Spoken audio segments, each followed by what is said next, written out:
Bonjour tout le monde, est-ce que vous m'entendez bien? Oui, Oui, oui, oui. Donc, tellement oui, ravi de vous retrouver via une rencontre virtuelle grâce à Monsieur Mohamed El Mansi, toujours créatif, notre innovateur toujours en Égypte et d'ailleurs. Donc, je suis tellement ravi de cette rencontre qui fait un décloisonnement interculturel, c'est-à-dire entre des cultures différentes.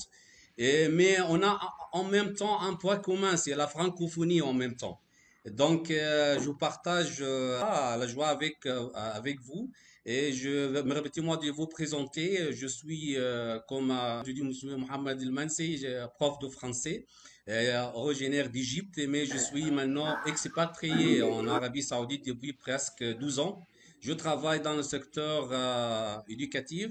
Je suis coordinateur pédagogique et chef de section de français langue étrangère en série d'écoles qui suivent le système américain, où l'on enseigne le français comme deuxième langue étrangère depuis les classes CP jusqu'à la terminale. D'ailleurs, plusieurs casquettes je porte, dont la plus importante, traducteur agréé auprès de l'ambassade de France et ici à Riyad, dans l'Arabie Saoudite. D'autre part, je suis responsable de qualité d'enseignement auprès d'organisations américaines chargées de surveiller la qualité d'enseignement pour les écoles internationales. Donc, en bref, je suis ravi de vous retrouver et je souhaite un bon échange entre nous en tant que, premièrement, professeur de français. Et merci à Monsieur Mohamed El Mansi de nous fournir cette chance. enchanté, ravi de faire votre connaissance. Enchantée. Merci beaucoup. Nous sommes vraiment honorés et Enchanté. C'est Enchanté, d'ouvrir à moi, votre. enchanté. c'est moi qui dois te remercier, mon cher frère Mohamed. Et je répète mon remerciement que tu as accepté mon invitation. J'espère que tu seras avec nous toujours dans cette rencontre virtuelle pour activer notre langue et d'échanger entre nous et de pratiquer de temps en temps la langue. Euh, Surtout pendant cette période où nous sommes à la maison et on ne fait rien. Aujourd'hui, on va parler des activités scolaires qu'on peut euh, utiliser en classe avec nos élèves pour les motiver à apprendre la langue. Faire des activités avec mes élèves en classe. Toujours, j'invente ou bien je cherche des idées qui motivent mes élèves à apprendre la langue parce que c'est très important pour moi. La note n'est pas tout. Je cherche toujours à faire mes élèves parler, utiliser la langue dans leur vie quotidienne avec leurs collègues ou bien avec leurs frères ou avec leurs papa et maman à la maison. J'ai écrit un poème pour les encourager à utiliser les mots. Je l'ai appelé Bonjour Papa. J'ai mis tout le vocabulaire qu'ils peuvent utiliser en classe. Euh, En plus, j'ai demandé aux élèves, surtout de la première année secondaire, d'écrire une phrase ou bien la phrase euh, qu'ils ont appréciée ou qu'ils aiment bien en français. Je leur ai déjà dit, vous avez appris, maintenant vous avez appris le français. Quelle phrase vous aimez le plus? Quelle phrase?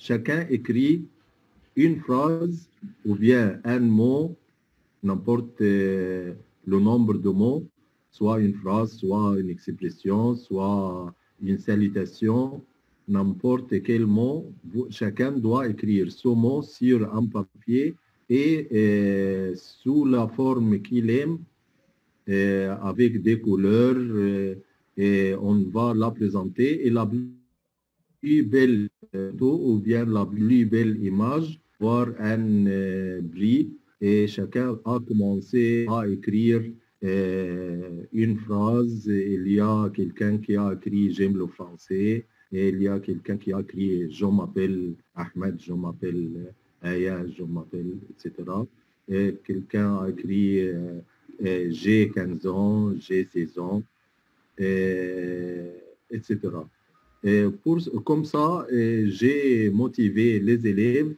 à réfléchir et à produire des phrases qu'ils aiment dans la langue, et j'ai connu leur impression vers la langue.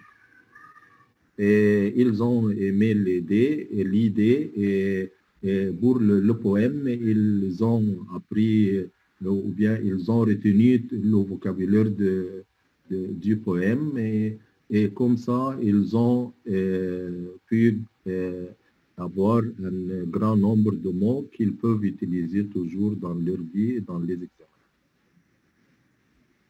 Très bien. Merci. Toujours créatif, Monsieur Mohamed. Merci. C'est la même chose.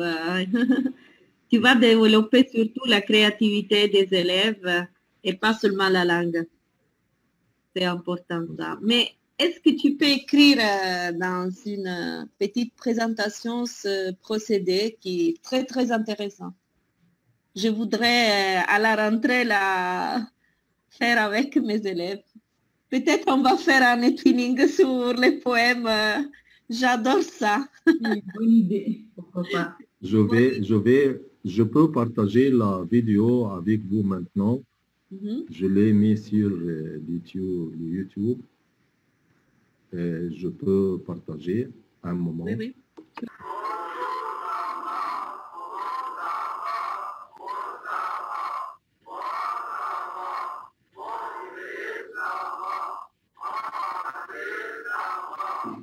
Super. J'espère que vous avez pu écouter.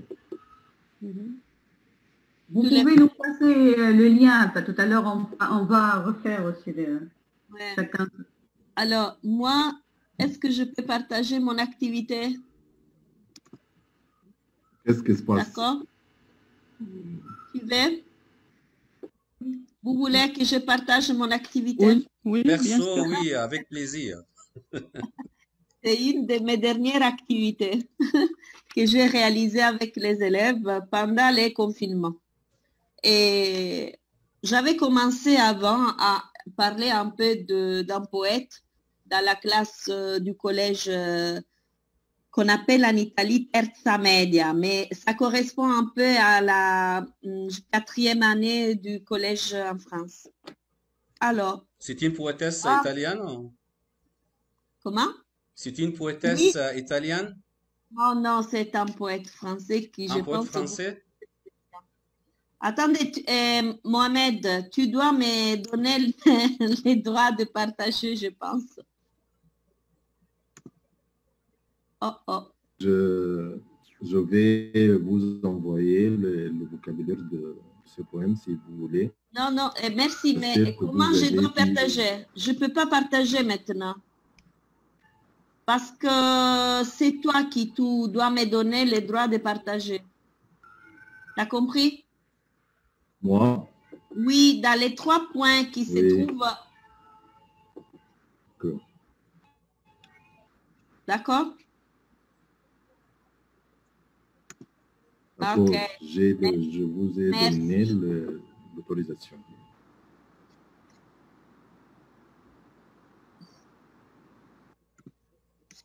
Alors, j'ai préparé une petite présentation de mon activité. Est-ce que vous avez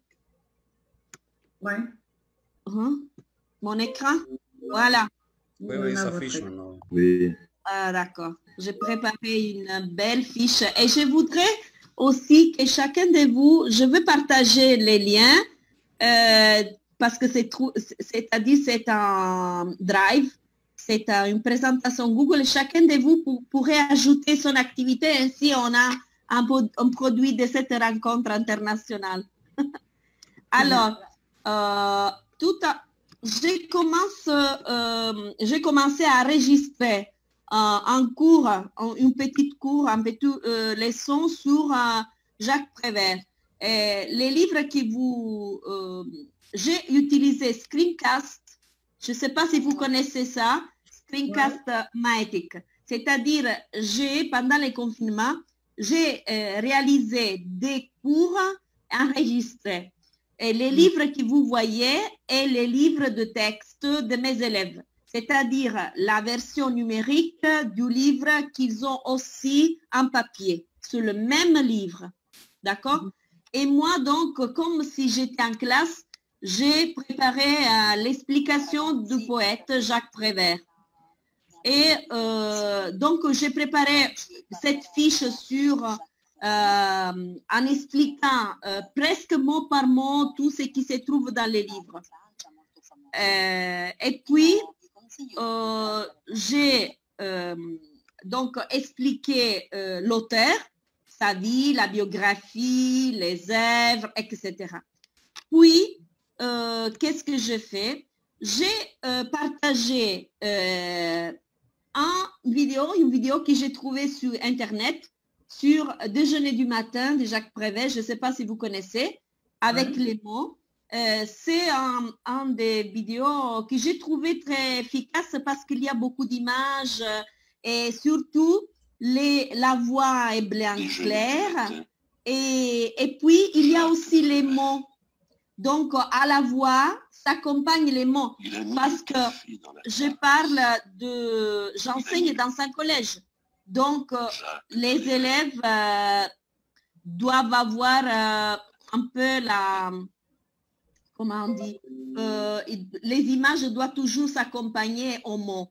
C'est pour rester à la mémoire.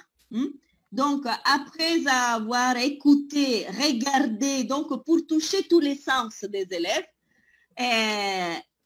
j'ai fait, j'ai donné les devoirs. Qu'est-ce qu'ils doivent faire? Ce n'est pas seulement de parler, de relire, de répéter, de faire les résumés de l'auteur. Mais ils doivent, comme Mohamed, je partage donc ton idée, que les élèves doivent développer aussi la créativité. Et cela, c'est un peu Twinning qui m'a donné ça. Et Twinning, je ne sais pas si Mohamed Farouk connaît, ce sont les projets européens qu'on a réalisés avec JN, avec M. Mansi, avec un grand plaisir. Alors, j'ai dit aux élèves de réaliser et de recréer d'une façon créative, donc recréer les poèmes, ou par des images, mais à travers leurs dessins, ou à travers des images vous savez, il y a des élèves qui ne veulent pas dessiner, qui sont un peu paresseux à dessiner. Alors, j'ai dit, vous cherchez des images sur Internet, comme la vidéo que vous avez trouvée, et recréer la vidéo. Ou à travers WordArt, qui est une application des nuages, on l'appelle les nuages des mots, et puis créer un e-book à travers Book Creator. Alors, mais en fait, la chose la plus importante, qu'ils doivent s'exercer dans la prononciation du poème. Donc, pour bien répéter, comme tu as fait, Mohamed, la répétition, donc l'application des règles de phonétique, pour moi, je pense que c'est très important comme professeur.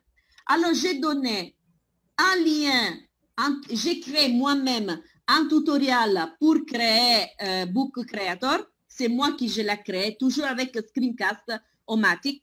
Et puis, les liens pour créer les livres. Mais c'est un lien que c'est moi qui j'ai créé, d'accord? Parce que Book Creator, c'est les professeurs qui peuvent regarder, observer les élèves qui créent au fur et à mesure les livres. Alors, enfin, ils ont réalisé leur e-book, surtout à travers, pas seulement les images, mais je peux écouter leur voix. On est dans les périodes du confinement. Vous savez bien, c'est impossible de s'exercer en classe ou en ligne. Comment faire répéter les élèves en ligne? C'était vraiment une grande difficulté pour moi. Alors, mes élèves ont réalisé ça. Par exemple, un de mes élèves a créé ces livres. Pour moi, je les trouve vraiment magnifiques. Et vous me donnez votre avis. Vous verrez ça, vous voyez ça. Alors, c'est la voix des élèves. Déjeuner du matin. C'est la voix de mon élève. Et puis, et il a réalisé ça. Ça, c'est un élève qui a pris des images sur Internet. Mais tous les vers, il a joué, c'est-à-dire il a répété la poème. Le café dans la tasse. Et surtout interpréter, parce que j'ai dit, vous devez aussi interpréter, pas seulement lire d'une façon plate. Voilà. Alors, cet élève, vraiment, il a fait ça. Il a vraiment cherché les images qui bien s'est adaptées au mot de l'auteur. Donc, il y a une compréhension du texte. Comme on parle d'élèves de collège, ils n'ont pas encore ils n'ont pas un grand vocabulaire, voilà. Et donc, ils ne peuvent pas jamais faire un résumé du poème ou réécrire les poèmes à travers des mots. On est un peu loin de ça. Alors, il a réalisé ça. Et pour lui, par exemple, la solitude, c'est ça, parce qu'il exprimait la solitude, l'indifférence, et voilà. Et puis, il y a d'autres livres intéressants. Par exemple, je vous ai dit des word art, c'est-à-dire les nuages des mots. Et pour moi, c'est vraiment un chef-d'œuvre, le livre qu'a réalisé mon élève Beatrice. Beatrice, comme la femme de Dante. Regardez, il a réalisé à travers les mots du poème des dessins. Et c'est une application qui s'appelle Word Art. Donc, il parle de la tasse, le café au lait, et donc, il a réalisé les dessins à travers les mots. Je ne sais pas si vous pouvez l'observer. Et donc, il a réalisé tous les poèmes à travers les images, mais à travers les nuages. Ça lui permet parce que pour utiliser l'application, ils doivent copier les mots. Donc, c'est aussi un exercice de recopier, d'écriture des mots. Et voilà, c'est le chef-d'œuvre de mon élève. Et j'ai d'autres applications, par exemple, un peu plus colorées, mais ça vraiment, j'ai dit, ils sont bien créés. Ils ont vraiment activé la créativité. Regardez ça. Donc, le poème est le même, mais les façons de s'exprimer, c'est vraiment différent l'un de l'autre. Et regardez, il a fait colorer. C'est différent par rapport au livre de l'autre élève, ou l'e-book de notre Lorenzo, par exemple. Elle a fait ça. Voilà. Elle a toujours fait, mais surtout, ce qui m'intéresse, c'est la voix. Il a mis le café dans la tasse. Vous écoutez? Il a mis le lait dans la tasse de café. Il s'agit d'élèves du collège, hein, donc il a mis le à niveau sucre dans A1. le café au lait. Avec les petits couliers, il a tourné. Voilà. Il a mis le sucre dans le... Ok. Alors, pour moi, vraiment, c'est un grand plaisir d'avoir réalisé cette activité qui est finie à travers une création de l'élève. Donc, ce n'est pas seulement mon cours, mais comme a dit Mohamed, les élèves vont créer quelque chose. Et si, comme dit la méthode de Tuning, learning by doing, c'est-à-dire on apprend en faisant. Et pour moi, c'est vraiment ma devise. Les élèves apprennent s'ils font quelque chose. S'ils ne travaillent pas les mots, les sons, ils n'apprennent jamais. Et il faut surtout avoir une grande motivation. Et à mon avis, la motivation c'est la recherche, la nouveauté. Et cela, à mon avis, donne une grande motivation. Voilà. C'est ça. J'espère de ne vous avoir pas ennuyé. C'est mon... Non. C'est une de mes réalisations. Très intéressant. Bonjour d'abord. Hein. Bonjour. Bonjour. Désolée de mon retard, je mal compris, je mal regardé. J'avais déjà les liens. Je croyais que je les reçus sur mon mail et finalement c'était sur les WhatsApp. Mais je viens de voir ta présentation, Rose, c'est vraiment très intéressant, ces e-books. Ça donne envie. Moi, je les connais, mais vraiment, je ne suis pas encore décidée à le faire travailler, mais je vois qu'on peut faire pas mal de choses. Hein. Tu as apprécié? Beaucoup de créativité. Oui. Merci beaucoup. Je suis vraiment contente d'avoir partagé. Je pense que c'est une satisfaction aussi de voir les élèves réaliser quelque chose grâce à un cours ou une activité qui t'y a donné. Ouais. Alors, j'ai une question à Rose. Oui. Ce poème, c'est toi qui l'as choisi ou c'est dans le manuel scolaire? Non, c'est moi. Dans les manuels scolaires, il y avait seulement la biographie de l'auteur. Quelques lignes dans notre poésie que je n'aimais pas. Mais comme j'ai oublié de vous dire, tout le poème, je l'expliquais parce que je dois expliquer le passé composé. Tous les poèmes est sur le passé composé. Je vais tourner. Donc, on a travaillé aussi sur la grammaire et sur le passé composé. J'ai fait seulement les côtés un peu créatifs et la partie du poème liée à la grammaire, je l'avais réalisée déjà en classe.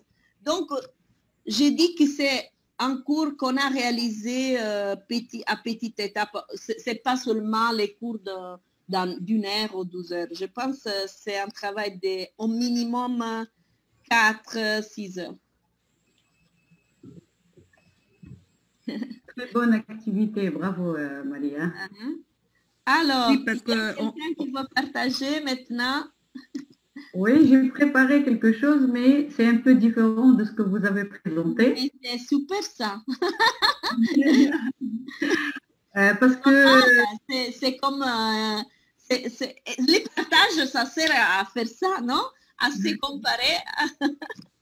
Merci. Donc, je vais partager moi-même. Donc, je vais me présenter aussi parce que il y a donc, il y a des avantages pour les enseignants. La photo de Jacques Prévert, je rebondis, hein, Maria. Par exemple, en faisant une recherche, en utilisant Internet, en utilisant les books. Donc, vous voyez qu'en utilisant les TIS, ça peut améliorer notre présentation, notre cours, et elle facilite des explications complexes. Je peux, par exemple, dire qu'un cours de physique ou de chimie, qui peut trouver des expériences qui ne peut pas la réaliser en classe, soit faute de moyens, soit faute d'expériences très difficiles à réaliser en classe. Et le plus important aussi dans les TIS, c'est l'échange entre enseignants, ce qu'on est en train de faire. Maintenant, on est en train de faire des échanges entre nous de minimum 3 ou 4 pays différents. Donc, c'est très important. Merci TIS. Merci au TIS. Donc, avantage des TIS pour les étudiants. Donc, il y a la motivation pour les élèves, parce que vous savez tous que nos élèves sont les native of technology, donc les natifs de la technologie. Ils sont nés avec un portable à la main. Donc, comment expliquer à un élève né avec un portable à la main, avec des méthodes anciennes? Donc, il vaut mieux toucher la chose que l'élève la comprenne le mieux.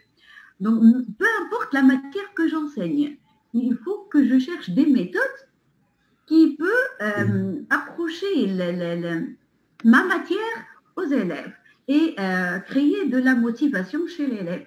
Donc, l'acquisition des données expérimentales, tout à l'heure, je l'expliquais par rapport à l'enseignant et c'est par rapport à l'élève.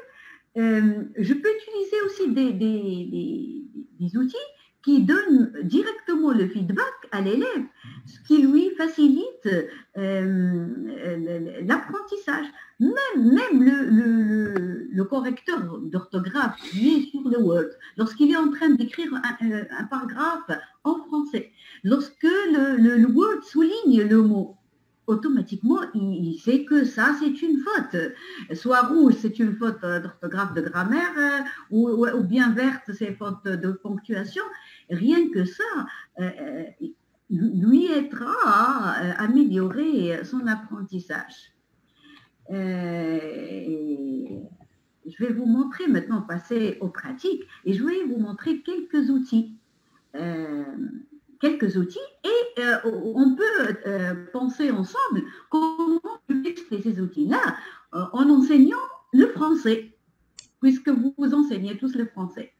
Donc, je vais commencer par le premier outil qui est Padlet. C'est www.https://padlet.com. J'ai présenté ici un Padlet, un exemple. Qu'est-ce que j'ai fait dans cet exemple en classe? Vu que j'enseigne moi l'informatique, j'ai demandé qu'est-ce qu'Internet. Chaque élève a entré et a donné une définition. En français, par exemple, je peux poser la question,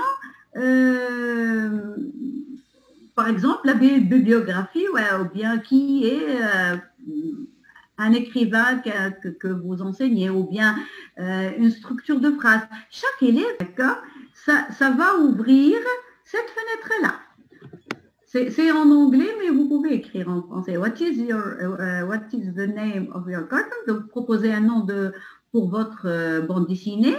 Le titre de la bande dessinée, où vous écrivez votre nom en cliquant sur ce titre. Je m'appelle Vojka Milovanovic, je viens de Serbie. Je suis professeur de français dans une ville à 80 km de Belgrade, la capitale, et j'enseigne à l'école primaire. Ça correspond au collège. Donc, ce sont les enfants de 11 ans à 14 ans. Le problème que j'ai dans ma classe, c'est le manque d'ordinateurs, de projecteurs. Je n'ai que Wi-Fi dans ma classe. Donc, dans une telle situation, j'ai dû me débrouiller parce que il faut motiver les enfants pour mieux travailler. Donc, j'utilise le téléphone portable dans la classe. J'ai adapté quelques activités que tout le monde connaît. Je crois que ce sont les activités qu'on a fait déjà dans la classe, mais avec les papiers, ou le petit papier, etc. Il y a des variations, bien sûr, et j'ai adapté tout ça au smartphone. Donc, les activités que j'utilise, ce sont les activités de vocabulaire, de présentation et de résumé, parfois des mini-dialogues. Vous allez montrer maintenant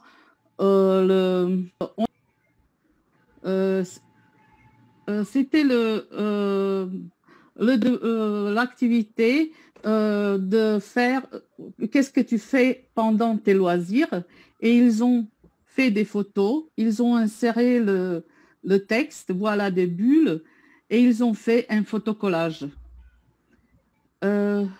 Puis